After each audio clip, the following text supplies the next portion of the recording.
जय श्री श्रीमन्नारायण। 5 दिनों के बाद पुनः आपके सेवा में मैं उपस्थित हूँ। लोक जीवन है, विभिन्न प्रकार के दायित्व, कभी कभी विश्राम के लिए बातें करते हैं। हम लोगों ने पूर्व क्रम में जाना कि महाराज दशरथ अपने पुत्रों के विवाह के संबंध में अपने आचार्य, पुरोहित,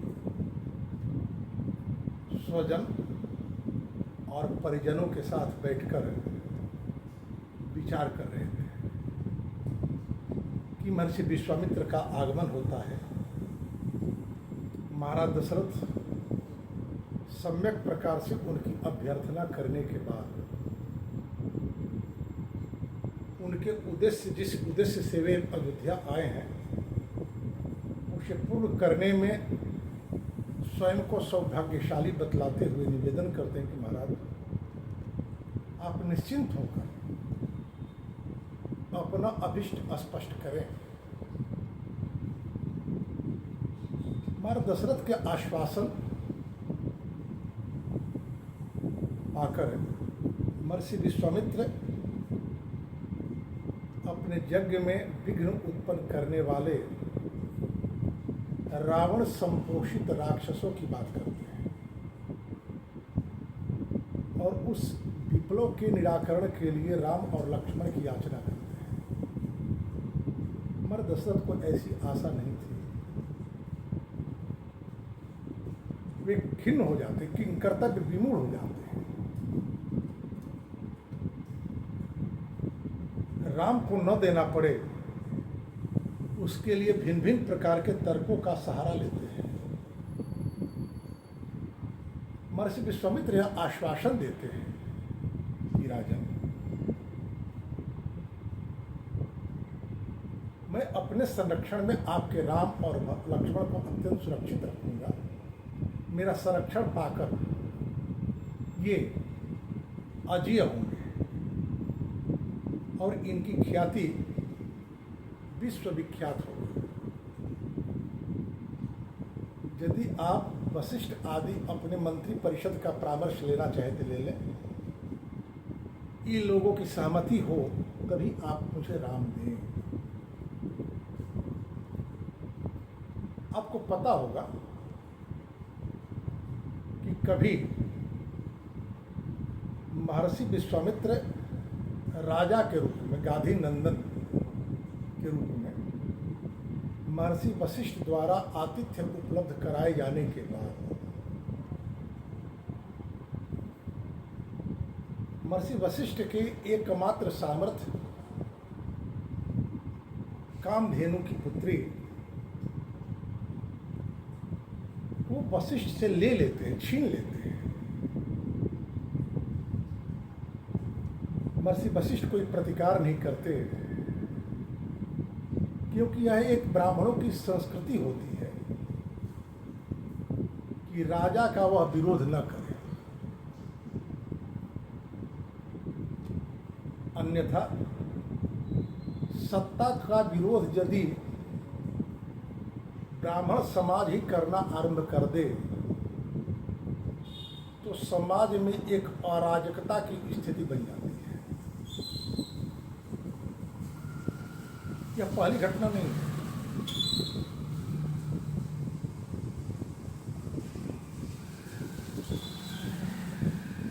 जमदग्नि,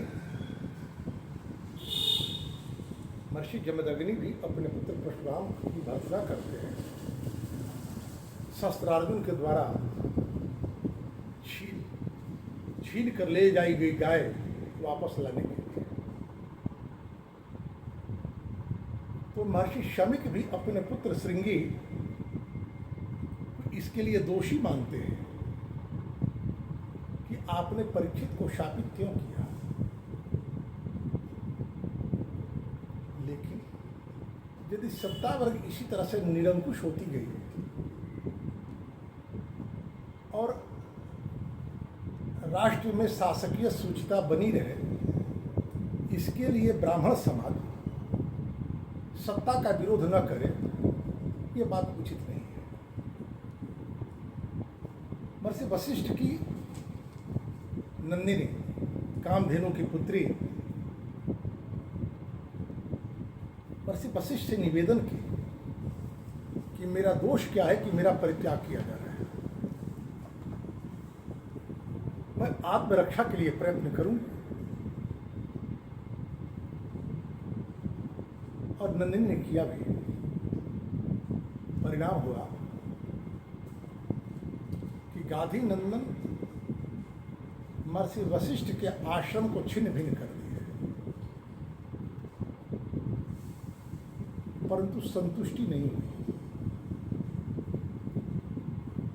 ब्राह्मण के धैर्य और तेज से अभिभूत होकर वह ब्राह्मण होने का प्रयत्न किए। 30,000 वर्ष लगे।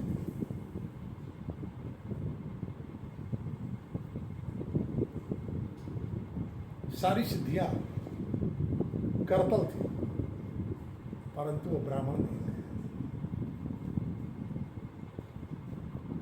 समाज को दिशा देने के लिए ब्राह्मण होना बहुत आवश्यक है। और उन्होंने 30,000 वर्षों की तपस्या के बाद भी महर्षि वशिष्ठ के सम्मति के बिना ब्राह्मण को नहीं हो सकते थे। महर्षि वशिष्ठ ने उन्हें ब्राह्मण होने का आश्वासन दिया। क्यों? क्यों? उन्होंने अपने भीतर पात्रता सृजित की। महर्षि वशिष्ठ विश्वामित्र की तपश्चर्या, धैर्य और पुण्य के द्वारा शक्ति संचय से परिचित थे। महाराज दशरथ को उन्होंने प्रेरित किया। महाराज दशरथ ने अपने पुत्रों को बुलाया और ब्रह्मर्षि विश्वामित्र को देते हुए राम से महाराज दशरथ ने कहा कि आज से यह आपके आचार्य और पिता दोनों हैं। आचार्य का धर्म है अपने शिष्य के भीतर संभावनाओं का संवर्धन करना। पिता का वही धर्म है कि सर्वविध विषमता में स्वयं विषमता को झेलते हुए भी अपने पुत्रों को सुरक्षा प्रदान करना। इस ब्याज से महर्षि वशिष्ठ विश्वामित्र को संकेत दे दिए कि दोनों दायित्व आपको निभाने होंगे। महर्षि विश्वामित्र अभी अयोध्या जनपद से कुछ दूर ही गए, सरयू के तट पर।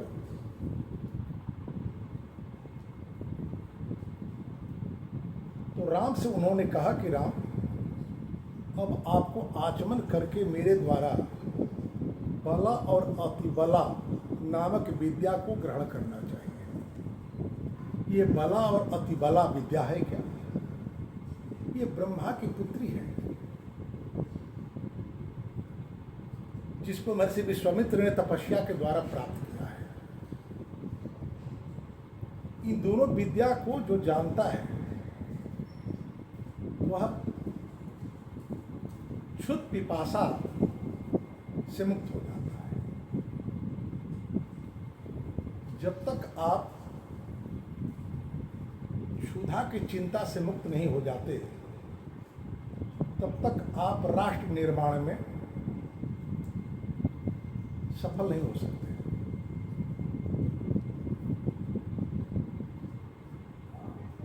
और भगवान श्री राम महर्षि विश्वामित्र से बला और अतिबला नामक विद्या प्राप्त की है। यात्रा आगे बढ़ी। एक घोर वन दिखा। भगवान राम की जिज्ञासा हुई और उन्हें पूछा कि महर्षि, यह घोर वन है क्या? इमौ जनपदों स्थितौ ख्याति लोके गमिष्यतः। इसमें लोगों के आने जाने के चिन्ह नहीं है। ऐसा क्यों?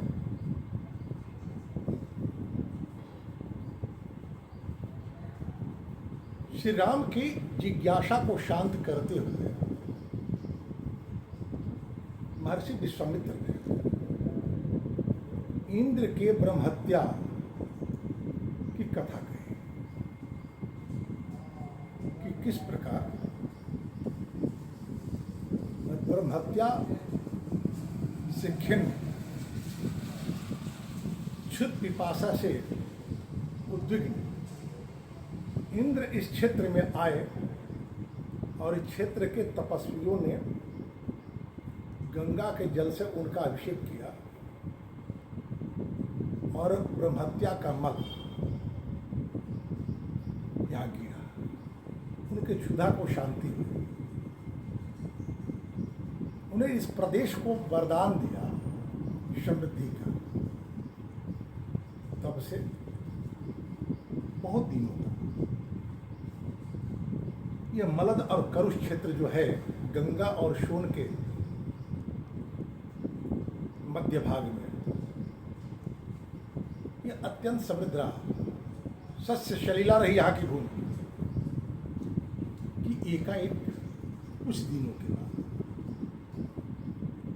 एक यक्षिणी आ गई जिसका नाम था ताटका। 1000 कह रहे हैं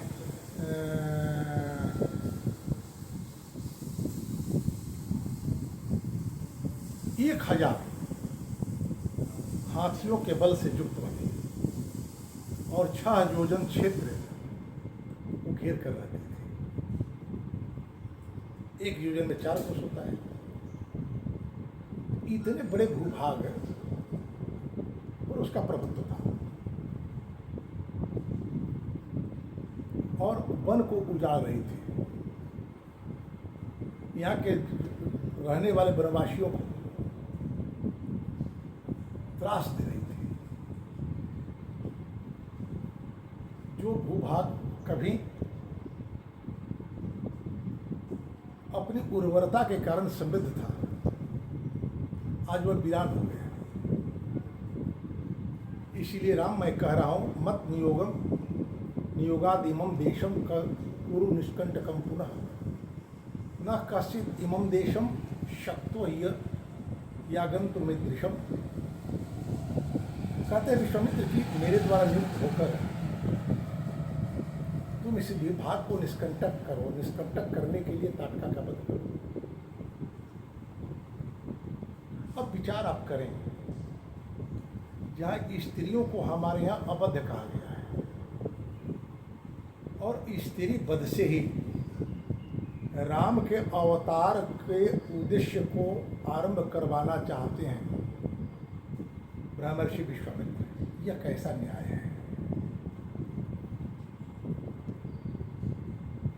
तो हम लोग आज के विषय में देखा कि महर्षि विश्वामित्र राम को बला और अतिबला नाम की विद्या इसलिए दे रहे हैं कि क्षुद पिपासा से मुक्ति देती है वह विद्या। अर्थात जिस समाज में रहने वाले लोगों के सामने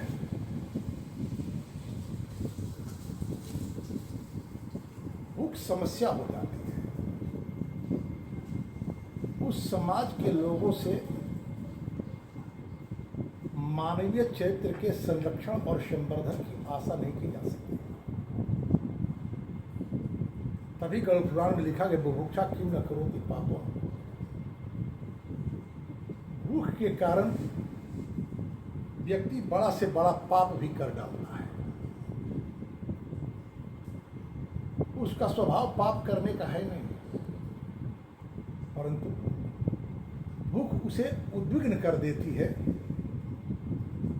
और वह ऐसा करने के लिए बाध्य हो जाता है। इस संदर्भ में एक प्रसंग आता है। एक बार एक राजकुमार अपने पिता के मृत्यु के बाद बड़े ही खिन्न रहा करते थे। एक दर्जी था, राजकुमार से पूछा, महाराज आपकी खिन्नता का कारण क्या है?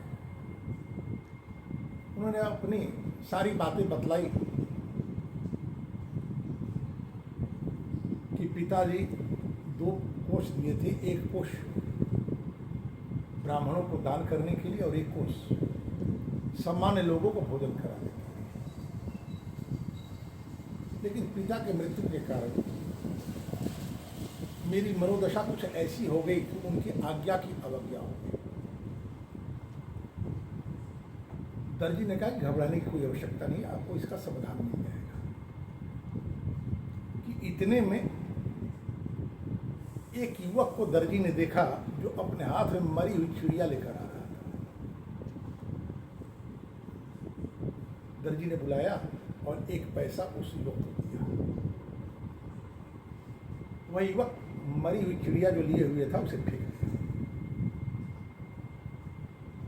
दर्जी ने पूछा, कह रहे भले मानुस, इतने दूर से ढो कर ला रहे हो, फेंक क्यों दी? वो कहा कि मेरे पास कोई साधन नहीं था, भूख लगी थी, मरी चिड़िया मिली, हमने सोचा कि इसे भूज करके खा लेंगे। लेकिन यदि आपने मुझे 1 पैसा दे दिया जिससे अन्न की उपलब्धता संभव है, फिर मांस खाने का दोष मैं क्यों अपने सर पर? तो भूख का निराकरण समाज में वैचारिक और सांस्कृतिक सूचिता के लिए परम आवश्यक है। यही कारण है कि दिनकर जी कहते हैं कि नहीं शांति है तब तक जब तक सुख भाग न नर का सम हो, नहीं किसी को बहुत अधिक हो, नहीं किसी को कम हो। आज प्रायः लोग कहते हैं कि आज प्यास का बाजार बढ़ रहा है, बोतल बंद पानी पी रहा है। जल के प्रदूषित हो जाने के कारण महाराज भागवत महात्म्य में यह कथा आती है कि कलयुग के आने के साथ ही अन्न का व्यापार आरंभ हुआ, अन्न बाजार में जाने लगा। यदि कृषक वर्ग के बीच, मजदूर और किसानों के बीच के टकराव पर आप ध्यान दें,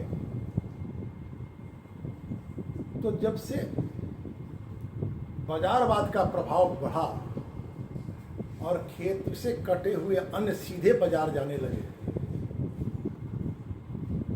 मजदूरों के सामने समस्या आसन हो गई और अपना पारिश्रमिक बढ़ाने के लिए दबाव बनाने लगे। परिणाम हुआ कि वर्गवाद की लड़ाई हो गई। बात हो रही है कि भूख की शांति हुए बिना समाज में परिग्रह की प्रवृत्ति को रोका नहीं जा सकता। आज यही मलद और करुष क्षेत्र है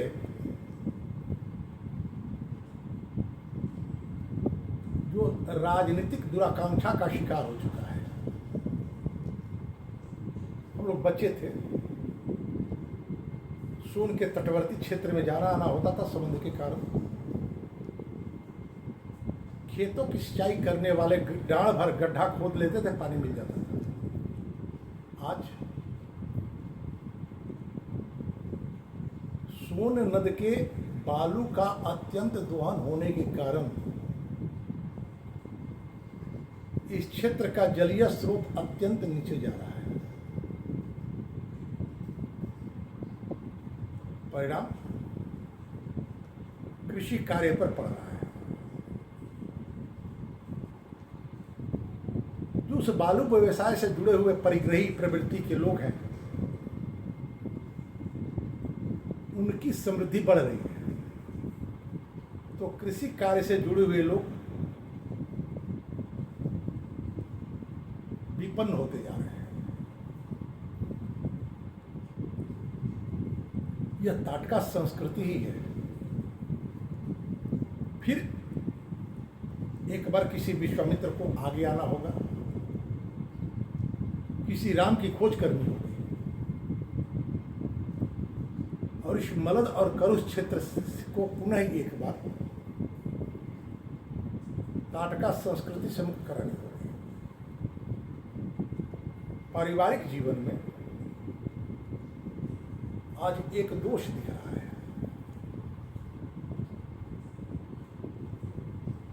वैश्विक मुक्त व्यापार संधि का सहारा लेकर कुछ ऐसे फास्ट फूड हमारे समाज में आ गए हैं जो बच्चों के स्वास्थ्य को प्रभावित करेंगे। अपने बच्चों के स्वास्थ्य से अनजान माताएं शुद्ध, सुपाच्य और बलवर्धक ताजा भोजन बनाकर अपने बच्चों को खिलाने के बदले शीघ्र तैयार होने वाले इन फास्ट फूडों के माध्यम से बच्चों के भूख को शांत कर रही है। परिणाम भयावह है। मनु जी ने लिखा कि जो स्त्रियां गृहाग्नि की सेवा करती हैं उन्हें गुरु गृहवास का फल मिलता है।